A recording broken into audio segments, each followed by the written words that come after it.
जय जय श्री कृष्णा। गिरिराज धरण की जय जयकार करते हुए यमुने महारानी की कृपा का स्मरण विशेष रूप से करते हुए आज जो है क्रमिक पठन श्री यमुना सर्वस्व ग्रंथ परम पूज्य गोस्वामी श्री द्वारकेश लाल जी महोदय श्री के लेखन और संकलन से देव किशन जी बिस्सा और सरला बिस्सा जी के अनुवाद से जो हमें प्राप्त हुआ है उसके पाठ के क्रम में यमुना जी के 41 पदों में से छीत स्वामी जी के द्वारा रचित 12वां पद इस क्रम में है, उस पे हम प्रवेश कर रहे हैं। गुण अपार मुख एक कहाँ लो कहिए, तजो साधन भजो नाम श्री यमुना जी को, लाल गिरिधरन वर तब ही पहिए। गुण अपार मुख एक कहाँ लो कहिए, परम पुनीत प्रीति की रीत सब जानी के, दृढ़ कर चरण कमल जू गहिए। छीत स्वामी गिरिधरन श्री विठ्ठल, ऐसी निधि छाड़ी अब कहाँ जू जाइए। गुण अपार मुख एक कहाँ लो कहिए। इस पद का अर्थ है श्री यमुना जी में बहुत गुण हैं, अब एक मुख है सो कैसे कहूं। अतः दूसरे सब साधन छोड़कर श्री यमुना जी के नाम का सेवन करो। ऐसा करने से श्री गिरिधर लाल जैसे अलौकिक पति रूप से मिलते हैं। परम पवित्र ऐसी दिव्य प्रेम भक्ति की सभी रीत जानकर यमुना जी के चरण कमल को दृढ़ रीति से पकड़ लें। श्री यमुना जी जैसे निधि छोड़कर अब दूसरा कहाँ जाऊं। इस पद का विवरण है। छीत स्वामी कहते हैं गुण अपार मुख एक कहाँ लो कहिए। श्री यमुना जी के गुणों का कोई पार नहीं है। प्रभु ने एक मुख दिया है, अब एक मुख से अगणित गुणों को कैसे गाऊं। मर्यादा मार्ग में गुणगान को भगवत प्राप्ति में एक साधन कहने में आया है। वेद में भगवान आज्ञा करते हैं कि मैं कोई साधनों से मिलने वाला नहीं हूं। इसी तरह यमुना जी भी किसी साधन से मिलने वाले नहीं है। श्री यमुना जी गुण के सागर जैसे हैं, इनके असंख्य गुणों का कोई किनारा नहीं है। इन असंख्य गुणों में से हम कितने गुण गा सकते हैं। इनके गुणों को गा गा कर हम थक जाते हैं, लेकिन इसका कोई पार नहीं। कुरुक्षेत्र के मैदान में अर्जुन ने भगवान श्री कृष्ण को कितने ही प्रश्न पूछे और भगवान धीरज से प्रश्नों के उत्तर देते गए। आखिर अर्जुन थक गया और 18वें अध्याय में अर्जुन ने कहा अब मुझे विशेष पूछना नहीं, आप जो कहो वो मैं करने को तैयार हूं। शिष्यस्ते हम साधिमाम त्वाम प्रपन्नम करिष्ये वचनम तव। भगवान ने बड़े प्रेम से अर्जुन को समझाया कि प्रश्न पूछने का साधन छोड़ दे, प्रेम से श्रद्धा से मेरे चरण पकड़ ले। वैसे ही छीत स्वामी भी हम समझाते हैं कि आगे के 3 पदों में तुमने यमुना जी के कई गुण कहे, लेकिन यमुना जी के गुणों का कोई पार नहीं है। एक मुख से तुम्हें कितने गुण बताऊं। दयाराम भाई ने 108 कड़ियों में भक्ति पोषण में सुनाया है। 108 कड़ियों का सार आदि कड़ी में उन्होंने कहा सेवो श्री कृष्ण कृपाल। वैसे ही छीत स्वामी ने 3 पदों में यमुना जी के अनेक गुण बताए। आखिर में सार कहा तजो साधन भजो नाम श्री यमुना जी को। हे वैष्णव, तुम ये गुणगान करने की मर्यादा साधन छोड़ दो। गुणगान को साधन मानकर गुणगान करने का छीत स्वामी मना करते हैं। श्री महाप्रभु जी ने यमुनाष्टक में श्री यमुनाष्टक का पाठ साधन बनाकर पाठ करने की आज्ञा नहीं दी। श्री महाप्रभु जी ने आज्ञा की कि नित्य आनंद से पाठ करो, अपने स्वार्थ के लिए, हमें कोई लाभ प्राप्त करने के लिए इसे साधन मत बनाओ। ऐसा साधन क्लेश कराता है। छीत स्वामी कहते हैं हे वैष्णवों, इस पुष्टि मार्ग में यमुना जी के गुणगान द्वारा ठाकुर जी को प्राप्त कराने का साधन तरीके नहीं करवाना, गुणगान तो भक्ति तरीके अवश्य करवाना चाहिए। पुष्टि मार्ग में गुणगान 2 प्रकार का होता है। प्रथम तो साधन रूप गुणगान और दूसरा सेवा रूप गुणगान। कुछ भी प्राप्त करने के लिए अनुष्ठान के रूप में जब पाठ करने पद करने में आवे, वो साधन रूप गुणगान है। और जो भी ठाकुर जी को प्रसन्न करने के लिए सेवा के साथ अथवा सेवा के अनवसर में ठाकुर जी को सुनाने के लिए गुणगान कुछ भी प्राप्त करने के लिए अनुष्ठान के रूप में जब पाठ करने पद करने में आवे, वो साधन रूप गुणगान है। और जो भी ठाकुर जी को प्रसन्न करने के लिए सेवा के साथ अथवा सेवा के अनवसर में ठाकुर जी को सुनाने के लिए गुणगान करवा में आते हैं, वो सेवा रूप गुणगान है। वैष्णवों, साधन रूप गुणगान छोड़कर सेवा में गुणगान करने की आदत डालो। ठाकुर जी को सुनाने के लिए कीर्तन गुणगान अवश्य करना। शीत स्वामी जी कहते हैं, ठाकुर जी के नाम कर भजन करो, अर्थात सेवा करो।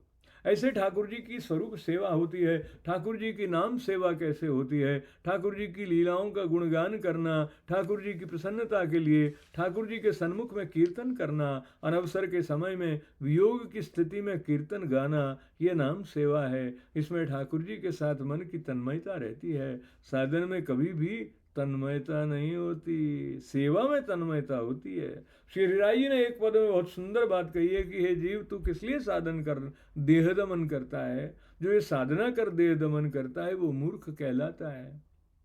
तेरे सामने आनंद विद्यमान है, फिर आनंद खोजने के लिए साधन क्यों करता है? गंगा किनारे जाकर गंगा जल न पीकर वहां कुआं खोद कर जल पी तू, ये ऐसी ही बात है। श्री हरिराय जी समझाते हैं कि पुष्टि मार्ग साधन का मार्ग नहीं, देह दमन का मार्ग नहीं। श्री ठाकुर जी के अलौकिक रसानंद सेवा स्मरण द्वारा आनंद का अनुभव करने का मार्ग है। पुष्टि मार्ग प्रेम का मार्ग है। बिना साधन के भी प्रेम हो सकता है। रूपा पोलिया के पास राग का कोई ज्ञान नहीं था, कंठ की मधुरता भी नहीं, फिर भी हृदय में इतना प्रेम कि रात्रि में श्रीनाथ जी के मंदिर के द्वार पर बैठे बैठे आनंद से कीर्तन करते। ये कीर्तन श्रीनाथ जी के लिए हालरवा की गरज सारते। पोलिया गावे तो श्रीनाथ जी को निद्रा आती थी। अपने स्वार्थ के लिए भगवत नाम लें तो वो साधन बन जाता है। निस्वार्थ भाव से स्नेह से भगवान का नाम लें तो वो सेवा बन जाती है। शीत स्वामी समझाते हैं कि श्री यमुना जी के गुणगान को साधन रूप से नहीं बनाना है। जो इसका सेवन करता है तो लाल गिरिधरन तभी पेये। श्री ठाकुर जी अवश्य प्राप्त होते हैं। ठाकुर जी स्तुति प्रिय हैं। उन्हें अपनी और श्री यमुना जी की स्तुति बहुत प्रिय लगती है। जो प्रेम से ठाकुर जी की स्तुति कीर्तन करता है उसे ठाकुर जी तुरंत मिल जाते हैं। गोविंद स्वामी में भी यह समझाया है कि जो निस्वार्थ भाव से श्री यमुना जी के गुणगान करता है वो सेवा का भाग बन जाता है और उसे ठाकुर जी अवश्य प्राप्त होते हैं।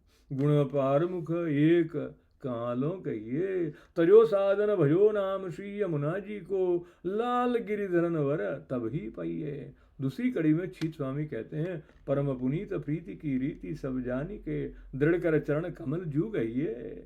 श्री यमुना जी के गुणगान का सेवन करने की रीत इसमें बताई है। प्रेम के लिए दो विशेषण बताए हैं, परम पुनीत।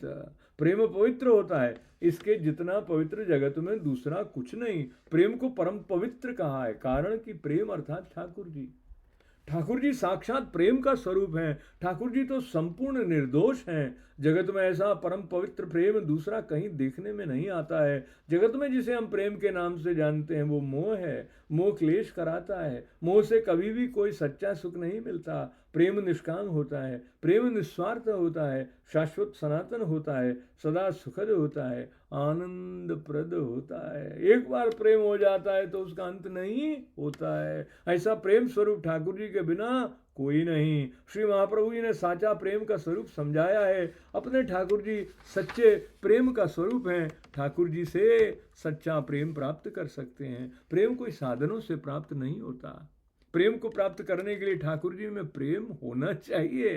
प्रेम किसी साधन से प्राप्त नहीं होता है। प्रेम में अपना सर्वस्व लौटा देने की जरूरत है। प्रेम में कुछ भी वापस मिलने की अपेक्षा नहीं होती। स्नेह का सुख यहाँ प्रेम का अंतिम लक्ष्य होता है। ऐसा प्रेम केवल ब्रज भक्तों ने ठाकुर जी से किया। इस कारण ठाकुर जी उनके वश में रहे। जो ठाकुर जी लक्ष्मी जी के वश में नहीं रहे वे ब्रज भक्तों के वश में रहे। ब्रज भक्तों को प्रेम लक्षणा भक्ति के गुरु कहा जाता है। प्रेम ही ब्रज भक्तों के लिए ठाकुर जी करे वश में करने का साधन है। प्रेम में दृढ़ता और अनन्यता जरूरी है। प्रेम से दृढ़ अनन्यता पूर्वक ठाकुर जी के चरण पकड़ ले, उसे कभी भी प्रेम में निराशा नहीं होती। ठाकुर जी और श्री यमुना जी उसे कभी भी निराश नहीं करते। सूरदास जी ने एक पद में ठाकुर जी को प्रेम से कहा, हे प्रभु, मुझे अंध और निर्बल जानकर शायद आप भाग जाओ, लेकिन मैंने आपको अपने हृदय में बंद कर रखा है। ऐसे प्रेम बंधन को छोड़कर भाग जाओ तो जानूं कि आप सच्चे शूरवीर हो। इसलिए भक्त हर समय ठाकुर जी और श्री यमुना जी को अपने हृदय में रखते हैं, जहाँ से वे बाहर नहीं पधार सकते। शीत स्वामी जी कहते हैं, ऐसे निधि छाड़ी अब कहाँ जो जाइए। श्री यमुना जी जैसी अलौकिक निधि हमें प्राप्त हुई है, उसे छोड़कर हम दूसरी जगह कहाँ जाएं। ऐसा भगवत रस हमें लौकिक निधियों से मिल सकता नहीं। ये भगवत रस प्राप्त करने के लिए हमें श्री यमुना जी तनुनावत्व प्रदान करती हैं। ऐसी परम हितकारी श्री यमुना जी को छोड़कर दूसरी जगह किस लिए जाएं। परम पुनीत प्रीति की रीति सब जानी के, दृढ़ कर चरण कमल जू गइए। शीत स्वामी गिरिधरन श्री विठल, ऐसी निधि छाड़ी अब कहाँ तू जाइए। तो इस प्रकार से ये जो 41 पदों में से जो 12वां पद है वो शीत स्वामी द्वारा रचित संपन्न हुआ। और आज का ये जो 27वां के बाद 28वां अंक है हमारा इस श्री यमुना सर्वस्व के पठन का, उसके समापन तक आप साथ हैं, इसके लिए आपका आभार, मंगल कामनाएं, धन्यवाद। श्री कृष्ण शरणम ममा, श्री कृष्ण शरणम ममा, श्री कृष्ण शरणम ममा। वल्लभाधीश की जय, श्याम सुंदर श्री अम्बे महारानी की जय। जय श्री कृष्ण।